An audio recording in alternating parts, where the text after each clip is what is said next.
These are fall webworms. You can actually see the worms in their silk nest. These will appear in the summer and throughout the fall. As far as control measures go, there's really no control measures that you really need to do.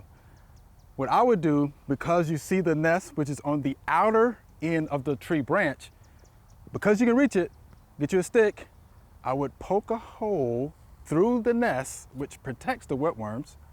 All right. I would expose the webworms to birds, parasitic wasps, spiders, and other wildlife.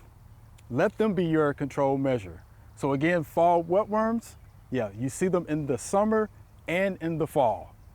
The tree can handle the damage, so don't worry about the tree. Just open it up, let the parasitic wasps, birds, spiders do their thing.